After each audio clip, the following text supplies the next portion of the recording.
Oh, let's dance, dance, you and I. Move your body to the sky. Love the way you shake it down, break it down, move the thing around. 네, 슬기로운 라디오 생활 1부는 생활 속 이슈들을 속속들이 들여다보는 이슈 인터뷰 시간입니다. 최근에 요소수 공급 부족으로 한동안 떠들썩했죠. 중국의 석탄 수급이 요소수 부족의 원인 중 하나로 얘기가 됐는데요. 자, 그런데 중국의 석탄 수급이 요소수뿐만 아니라 우리나라 하늘에도 영향을 준다는 주장이 들리고 있습니다. 석탄 사용이 늘면서 중국에서 생성된 대기 오염 물질이 우리나라의 미세먼지 발생 원인 중 하나가 되고 있다는 건데요. 중국은 어떤 상황인지, 또 중국의 이런 상황이 우리에게, 세계에는 어떤 영향을 끼치는지 관련 내용 살펴보겠습니다. 함께 말씀 나눌 분 모셔보죠. 용인대학교 중국학과 박승찬 교수 연결돼 있습니다. 안녕하세요. 네, 반갑습니다. 네, 교수님 지금 어디신가요? 저는 지금 상하이에 출장을 와 있습니다. 아, 멀리서 또 연결을 해주셨군요. 감사합니다. 네. 네네네. 아니, 이번 주말에 서울 하늘이 진짜 뭐 완전히 앞이 보이지 않을 정도로 미세먼지가 가득했거든요. 그쪽은 좀 네네. 어떤가요? 상하이는 좀 괜찮은 편입니다. 아, 그래요? 상하이는 석탄을 뭐 하는 영향을 직접적인 좀 영향을 적다 보니까 네. 지금 북방 지역은 심각한데 상하이는 지금 현재 지금 날씨를 보면 괜찮은 편입니다. 오, 알겠습니다. 이 베이징의 경우에는 난방을 시작하면서 그 학교 야외 활동도 일시적으로 중단했다, 이런 소식이 들려왔거든요. 그 난방 네, 시작하기 네. 전과 후가 그렇게 대기질이 다릅니까? 많이? 아, 차이가 많죠. 아, 그래요? 예를 들면 저 같은 경우는 베이징에도 오래 살았기 때문에 네. 그걸 많이 느꼈죠. 예를 들면 난방을 시작하면 네. 진짜 심해지면 이제 고속도로 같은 경우 시야가 잘 보이지 않습니다. 그러다 보니까 사고가 많이 일어나죠. 이렇게 안개 가득 낀 그래서 이제 것처럼 보이는 거죠? 그렇죠. 어. 그러니까 난방을 다 시작하고 그러면 또 심한 경우 지금 말씀하셨다시피 스모그 때문에 학교 활동도 중단했다고 하는데 고속도로도 진입을 못하게 하는 경우도 아, 많이 그래요? 있습니다. 확연히 차이가 많겠습니다. 교통사고 비중을 비교해 보면 확연히 더 많이 나타납니다. 야, 이게 교통사고로까지 연결될 정도면 정말 뭐 심각한 상황이라고 볼 수 있겠는데, 자, 근데 네. 궁금한 게요. 이 중국의 지역별 네네네. 난방 공급 시작이 우리나라의 하늘을 뒤덮은 그 미세먼지의 원인 중 하나로 지목이 되고 있습니다. 그 난방 그렇죠. 지역별 난방 공급 시작, 그러니까 각 가정마다 알아서 이렇게 난방을 떼는 게 아닌가요? 그렇지 않습니다. 한국과 전혀 다르다고 보시면 됩니다. 그럼 어떻게 되는 거죠? 일단은 장강 이남, 그러니까 우리가 양쯔강이라고 하는 장강 이남을 기준으로 해서 좀 그러니까 남방과 북방을 나눈다라면 예. 지금 제가 있는 상하이 같은 경우는 난방이 이렇게 공급이 되지 않습니다. 그러니까 쉽게 말하면 중국에서는 이제 단체 집체 공급이라고 하는데 예. 일괄적으로 공급을 하는데 상하이 같은 난방 저 밑에 있는 뭐 광주까지는 공급을 하지 않죠. 그러니까 이제 방에 이제 제가 있는 호텔 같은 경우도 이제 히터 같은 걸 켠다든가 해서 이제 온풍을 통해서 이제 난방을 하는 거고 지금 우리가 이야기하는 북방 지역, 그러니까 베이징이나 동북 같은 경우는 예. 이제 일괄적으로 공급을 합니다. 그러니까 보통 지역마다 약간 다르긴 한데 매년 11월 15일에서 그 다음에 3월 15일까지 한 4개월, 뭐 3개월 이렇게 진행을 합니다. 그래서 개인이 조절할 수 있는 게 아니고 일괄적으로 집 단체적으로 이렇게 공급을 하는 형태다. 한국하고는 전혀 다른 방식이죠. 그래서 정말로 다르네요. 가격 같은 게 이제 평수마다 좀 금액이 다르기 때문에 네. 최근 또 이 심각하다 보니까 가격도 지금 이제 올라가는 문제가 좀 커지고 있죠. 그 개인마다 부담해야 되는 가격이 일괄적으로 좀 오르니까 그에 대한 얘기도 좀 나오고 있는 상황이군요. 그렇죠, 그렇습니다. 그 최근에 요소수 부족이라던가 뭐 정전 사태 아니면 석탄 부족 뭐 이런 것들이 다 석탄 부족 때문이라고 얘기를 들었는데, 난방 가동으로 인해서 석탄이 좀 부족해진 건가요? 그렇죠. 이제 일단 겨울이 지금 다가오니까 예. 이제 심해진 건데 지금 석탄 부족 현상을 이야기할 때는 좀 복합적인 이유가 좀 같이 맞물려 있다라고 보시면 되는데 가장 첫 번째 이유는 일단은 석탄 소비량이 늘어났다라는 거죠.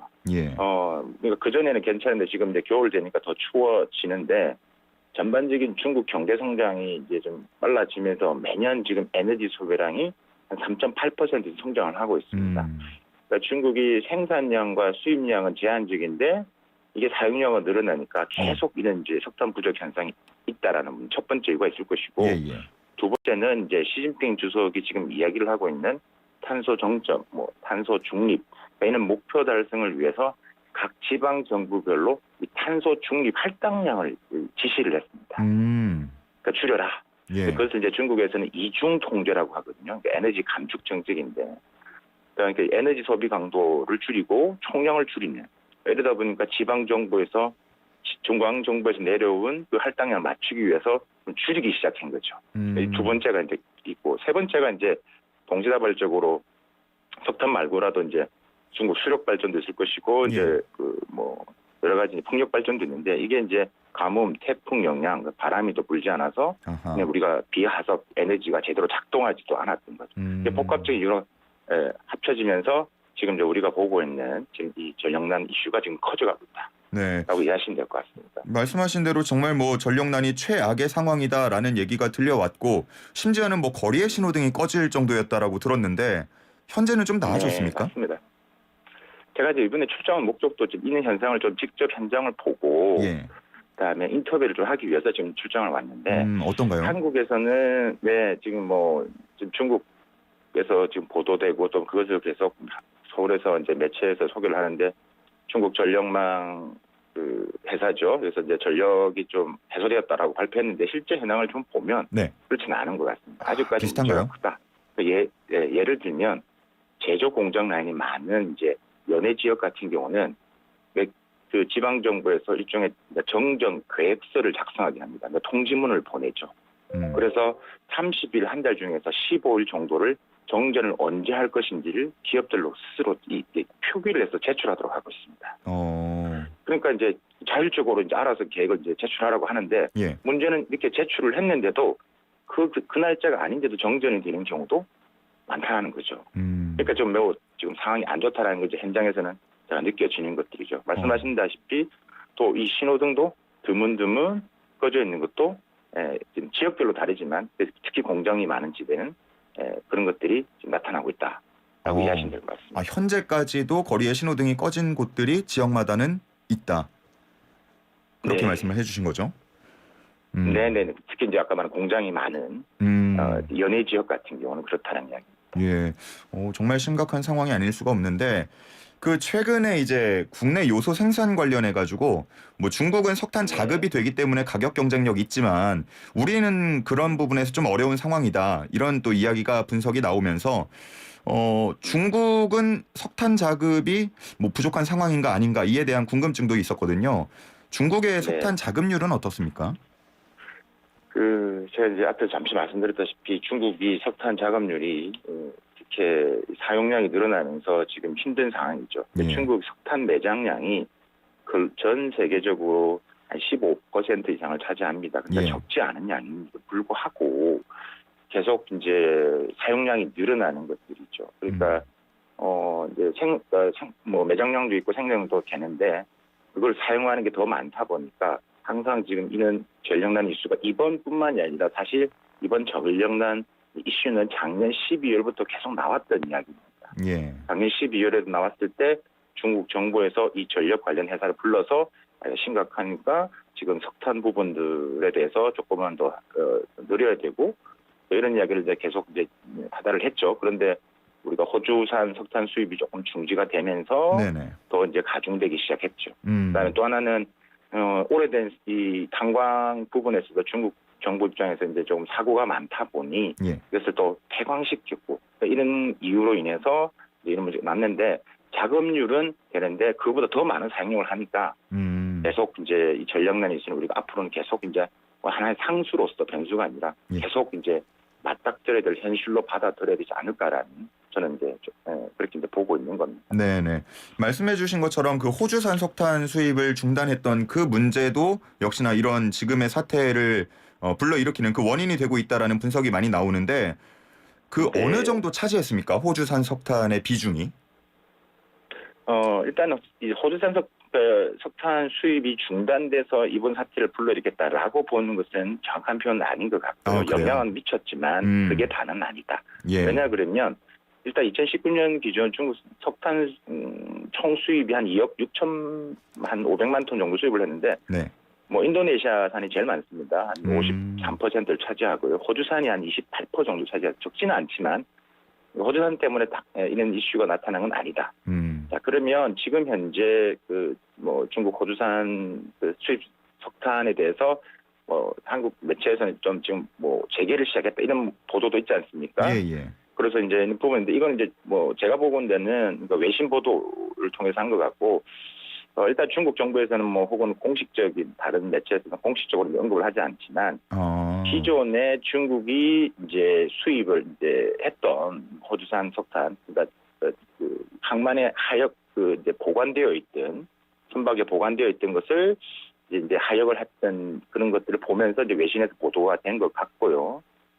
그게 이제 그러면 그게 중국 정부 입장에서 묵인을 한 거 아니냐라고 네. 얘기를 하는데 지방 정부 차원에서는 그러니까 보이지 않는 암묵적인 이제 뭐 허가를 한 것 같다라는 것은 맞는 것 같습니다.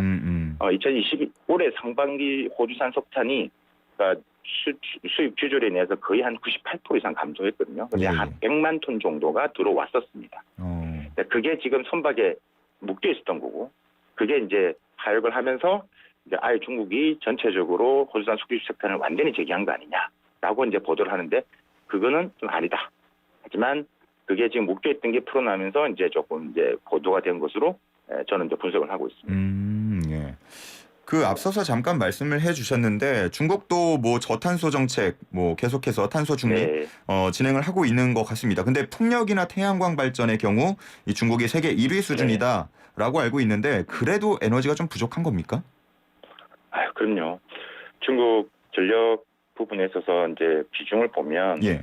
이제 우리가 지금 얘기하는 화석 연료 같은 경우는 석탄이겠죠. 비중이 한 60% 이상, 60에서 65% 정도를 차지합니다. 그러니까 매우 많은 부분을 차지하죠. 그러니까 중국 정부 입장에서 지금 이제 친재생에너지, 비화석 에너지로 지금 가려고 하는데 비중을 좀 보면 화력 발전이 아까 60에 65% 말씀드렸고요. 폭력이나 태양광이 한 25% 정도 차지를 합니다. 예. 그다음에 수력이 한 16.8%, 원자력은 한 4% 좀 적죠. 그래서 아직까지 물론 중국 정부가 지금 탄소 중립을 위해서 지금 있는 신재생에너지 분야로 계속 노력을 하고는 있는데 예. 아직까지는 따라갈 수가 없는 것들이죠. 그래서 지금 이런 사태가 일어난 거고 이걸 계기로 중국 정부도 계속 이제 이는 신재생에너지 분야로 확대를 하려고 하고 있고요. 예. 2025년도까지 이제 이 부분들을 더 늘리겠다. 2030년도까지 뭐 30% 이상을 더 확대를 하겠다. 이런 이제 여러 가지 장기적인 목표는 제시를 하고 있는데 지금 일단 단기적인 부분에서는 지금 뭐 어려움은 어쩔 수 없어 보입니다. 저희가 뭐 얘기를 미세먼지라던가 요소수를 중심으로 좀 얘기를 했지만 사실 뭐 전 세계에 그 중국발 그런 이슈가 영향을 미치는 곳이 거의 뭐 없는 곳이 없습니다. 그만큼 뭐 중국의 이런 상황이 영향을 세계 곳곳에 끼치고 있다고 봐야겠죠. 네, 그렇습니다. 이게 이제 나비 효과, 그죠? 나비 예. 효과인데, 이게 이제 석탄에 있는 부족 현상, 있는 전력난이 다 이제 나비 효과로 해서 지금 뭐 우리가 보고 있는 요소수뿐만이 아니라 고철 가격도 지금 급등하고 있는 것도 다 이런 나비 효과의 하나라고 보시면 됩니다. 그래서 이제 프로세서도 이제 뭐 중국이 블랙홀처럼 지금 관련된 물품을 빨아들이면 가격이 급등한 이런 반이 차이나 블레이션이 더 확대될 수밖에 없다. 그렇다면 이제 뭐 중국인은 대내적인 요인들, 자체적으로 지금 문제적인 요인들, 그다음에 대외적인 요인들, 그러니까 이제 우리가 이야기하는 그 뭐 미중 패권 전략, 그다음에 거기에 따른 공급망, 이런 재편으로 인해서 앞으로의 상황이 더 커질 수밖에 없는, 불확실성이 더 커질 수밖에 없다라고 보여집니다. 그래서 이제 중국발 인플레이션, 전력난, 원자재 공급망 대란으로 인해서 계속 소용돌이 칠 것이고요.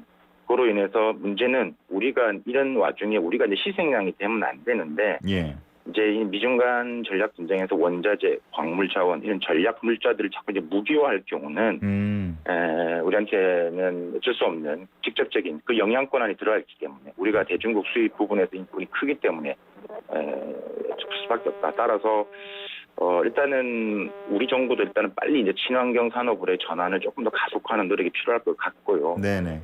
그다음에는 이제 지금 이제 국내에서 이야기하고 있는 의존도가 높은 품목 부분들에서 이제 뭐 계속 구축 방안 시나리오를 지금 이야기를 하고 있고 수입 다변화를 이야기하고 있는데 수입 다변화도 사실 좀 현장감은 조금 떨어지는 건 있습니다. 왜냐 그러면 우리 기업들이 다른 나라 이 호주나 베트남 이런 부분들 그러니까 우리 요소수 같은 경우도 요소도 같은 경우 할 줄 몰라서 안 하는 게 아니라 예. 가격 경쟁, 물류 비용 이게 좀 중국에 비해 떨어지기 때문에 안 하고 있는 것들이죠. 그러니까 정부가 지원하지 않으면 안 된다는 겁니다. 예. 따라서 그런 부분에 있어서 조금 더 좀 촘촘하게 정부가 역할을 하지 않으면 이런 사태는 계속해서 우리가 볼 수밖에 없고 그로 인해서 많은 이제 일반 시민들뿐이나 기업들이 영향을 받을 수밖에 없는 구조 속에 있다라고 말씀드릴 수 있겠습니다. 네. 지금 너무 좋은 말씀을 해주고 계신데 이게 중국 현지랑 전화 연결을 하다 보니까 연결 상태가 조금 몹시 좋지 않았습니다. 잠시 우리 청취자 여러분들의 양해를 부탁드립니다. 말씀은 들렸는데 약간의 그 통신음 같은 거 좀 섞여가지고요. 우리 청취자 여러분의 양해를 좀 부탁드리겠습니다. 우리 4207님께서 환경 문제는 정말 전 세계가 힘을 모아줘야 해결 가능한 일인 것 같아요라고 말씀을 해주셨는데 우리 교수님도 현지에서 좀 잘 알아보시고 이렇게 환경 문제 해결하는데 일조를 해주시면 감사하겠습니다. 오늘 말씀 여기까지 감사합니다. 듣겠습니다. 네, 감사합니다. 네, 박승찬 용인대 중국학과 교수와 함께했습니다.